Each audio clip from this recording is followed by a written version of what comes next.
আমাদের দেশের মহিলাদের খাসিয়ত এটা বেশি। জোহরের নামাজ একবারে বেড়াত লাগাইয়া শেষ টাইমে সমস্ত রান্না বান্না, করলা বাজি, ডাল সব রান্না শেষ হয়েছে, গরু গোসল করাইছে, ছাগল গোসল করাইছে, উডান ঝাড়ু দিছে, আর অত্র ইউনিয়নে আর কোনো কাম নাই। সব কাম শেষ কইরা এবারে এবারে গেছে গোসল করতো। গোসল করে আইসা এরপরে আইসা রুকু সিজদা দপা দপ 12 রাকাত নামাজ 27 মিনিটে উড়াই লাইছে, সোজা কথা সুরে লাইছে নামাজ, দুমাদুম নামাজ। সব মহিলা না, যে মহিলা এমন করে না উনি রাগ করার দরকার কি, আপনি তো এরকম করেন না। আর যে বেডি এরকম খাচ্ছতেন, আপনি রাগ করলে কি, আপনি চেতলেই কি, কথা বুঝেন নাই কথা, আপনি চেততে ভালো হয়ে যান, কথা বুঝেন না। আপনি যদি জিদ উঠে আপনি এটা বলেন যে যা হুজুরে এত বড় কথা কইলো, যা 101টা বাজে নামাজ পড়লাম। তো মাশাআল্লাহ, আমরা তো এটাই চাই, আমরা তো এরকম চেত ওঠে। বন্ধু মনে রাখো ভাইয়া, একটা কথা শক্ত কই, রাগ হইও না প্রিয় ছেলে বাপ। এই কপাল পৃথিবীতে উপার্জনের দুনিয়াবি কোনো কাজে লাগে না। এই হাত পাও এগুলা মানুষের অঙ্গ প্রত্যঙ্গ কাজে লাগে বিভিন্ন উপার্জনের কাম। এই কপাল এটা দুনিয়াবি কোনো কামে লাগে না, এটা কোনো কাজের জন্য, কোনটা দিয়ে কোনো উপার্জনের কোনো কামে, দুনিয়ার কামাইয়ের কোনো কাজে এই কপালের এটুকু জায়গা ব্যবহার হয় না, এটা লাগে না আর কি। তো এটা আল্লাহ তাআলা কেন বানাইছেন? খোদার কসম, রব্বুল আলামিন এই কপাল শুধুই সেজদার জন্য বানাইছেন, শুধু সেজদার। এজন্য যে কপাল সেজদা দেয় না, যে কপালে সেজদা নাই, তুই মানুষও না, মানুষের বাচ্চাও না।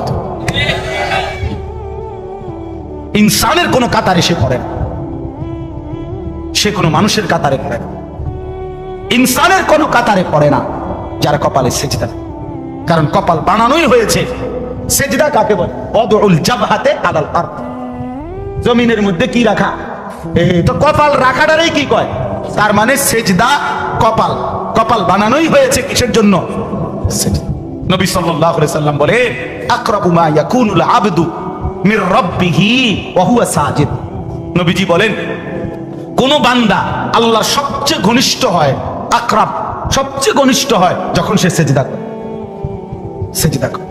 এজন্য আমার শায়েখ আল্লামা মুফতি মুশতাকুন নবী কাসিমি হুজুর সবসময় এটা বলে যে কোন বান্দা যখন সেজদা করে তো আল্লাহ তাআলা তার পিঠে মাথায় এভাবে হাত বুলায় দেয়, আদর করে। আল্লাহ আদর করে, আল্লাহর কুদরতি পায়ে সেজদা দেয়, মালিক তখন আদর করে দেয়, পিঠে মাথায় হাত বুলায় দেয়। আল্লাহ ডেকে বলে আনিস আমারে সেজদা করছো না, ইরফা রাসা, উঠাও মাথা উঠাও, ওঠো বসো বসো, আর কিছু বলবা কিনা বলো।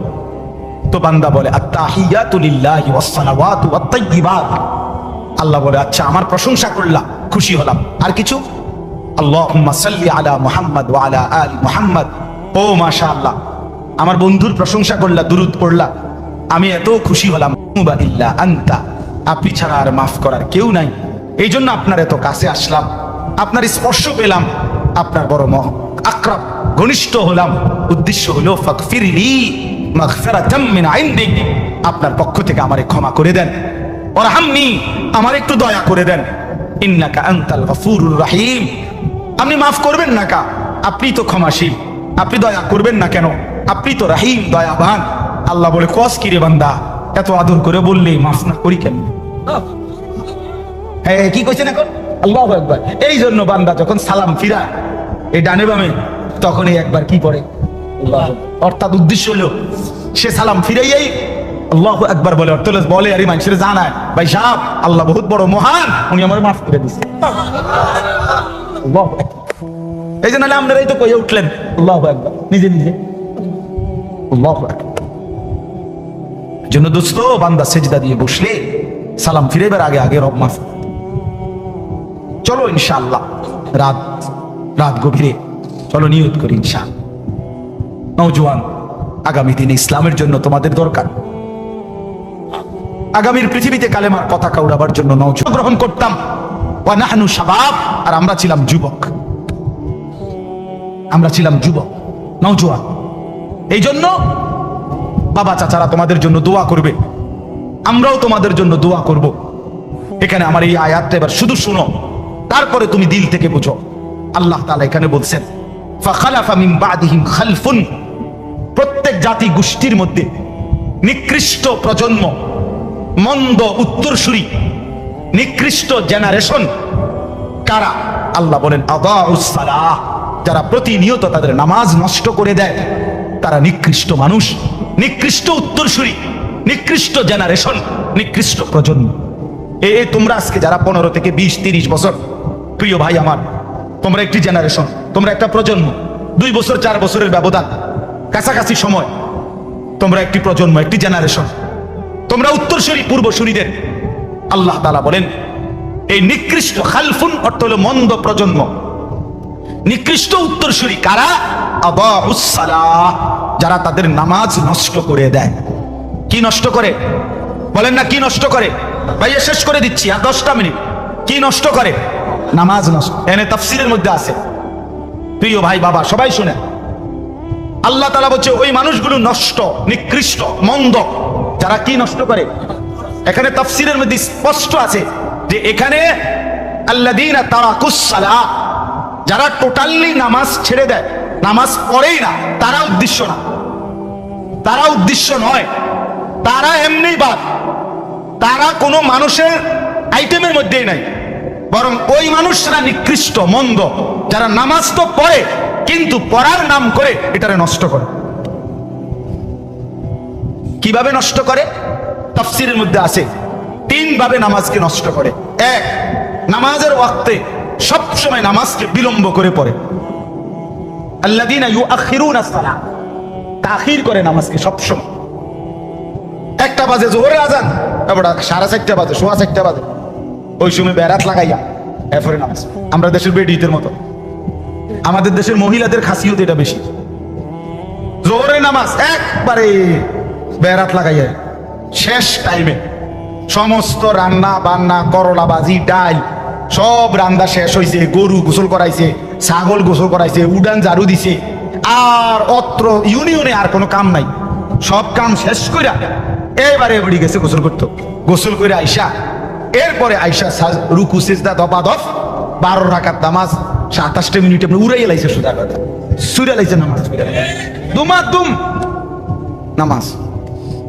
সব মহিলা না, যে মহিলা এমন করে না উনি রাগ করার দরকার কি, আপনি তো এরকম করেন না। আর যে বেডি এরকম খাচ্ছতেন, আপনি রাগ করলে কি, আপনি সেটলেই কি, কথা বুঝেন নাই? কথা আপনি সেটতে ভালো হয়ে যান, কথা বুঝেন না? আপনি যদি জিদ ওঠে আপনি এটা বলেন যে যা হুজুরে এত বড় কথা কইলো, যা 101টা বাজে নামাজ পড়লাম। তো মাশাআল্লাহ, আমরা তো এটাই চাই, আমরা যাতে এরকম সেট ওঠে। এই জন্য যারা নামাজকে দেরি করে, নামাজকে দেরি করে, নবীজি সাল্লাল্লাহু আলাইহি সাল্লামের স্পষ্ট হাদিস আছে, বয়স্ক বাবা, মাঝ বয়সী আপনাদেরকেও বলি বাবা, নবীজি বলছেন ওই নামাজ মুনাফিকের নামাজ। আসরের নামাজের একটা অভ্যাসের ব্যাপারে নবীজি বলছে যে তিলকা সালাতুল মুনাফিক, ওই নামাজ মুনাফিকের নামাজ, মুনাফিকের নামাজ। ইয়ারকুবু হাত্তা তাগরুবা শামস, যে আসরের নামাজ না পড়ে বিলম্ব করে, এমনকি সূর্য ডুবার কাছাকাছি হয়ে যায়, ঠিক ওই সময় হাত্তা কানাত বাইনা কারনাই শাইতান, সূর্যটা তখন ডুবতের সময় শয়তানের 2 সিংহের মাঝখানে থাকে। নবীজি বলেন কামা ফানাক্কারা আরবাআন, তখন ওই লোক আসরের নামাজের নাম করে 4 রাকাতে যেন 4টা ঠক্কর মারে। লা ইয়াযকুরুল্লাহ ইল্লা কালিলা, ঠিকমতো তাসবিহগুলো, নামাজের আহকামগুলো আদায় করে না। নবীজি 3 বার বলছে ওইটা মুনাফিকের নামাজ, মুনাফিকের নামাজ, মুনাফিকের নামাজ। তাহলে কি বোঝা গেল? নামাজ পড়ে না এটা না, নামাজ পড়ে তবে কি করে, কথা বলেন না কেন, সে নিকৃষ্ট। 2 নাম্বার, নামাজের মধ্যে ফরজ আছে, ওয়াজিব আছে, সুন্নত আছে, মুস্তাহাব আছে, আছে কিনা?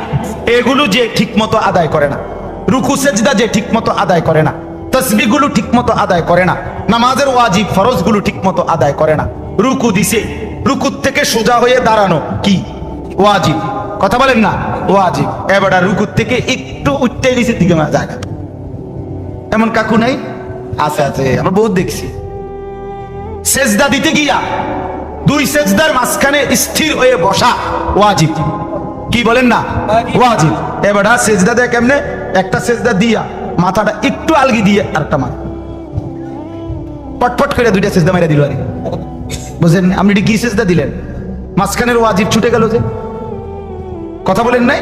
এই আল্লাহ তাআলা বলছেন এই মানুষগুলো হচ্ছে নিকৃষ্ট। নবীজি সাল্লাল্লাহু আলাইহি সাল্লাম বলেন আসরাউস সারিক, রুকু সিজদা যে চুরি করে সে সবচেয়ে বড় চোর, বড় বিগ চোর, গ্রেট চোর, বড় চোর, চোর দা গ্রেট।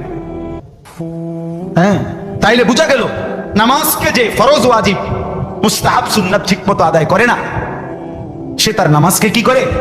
নষ্ট করে। 3 নাম্বার হলো নামাজের জামাত যে ছেড়ে দেয়,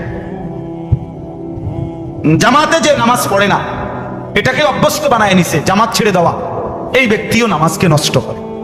তাহলে আমার ভাই, আমার বাবা, যদি আল্লাহ তাআলা এখানে বলছেন নামাজকে পড়ার নামে যারা নামাজকে নষ্ট করে তারাই নিকৃষ্ট, এবার যারা টোটালি নামাজ পড়ে না তারা কি?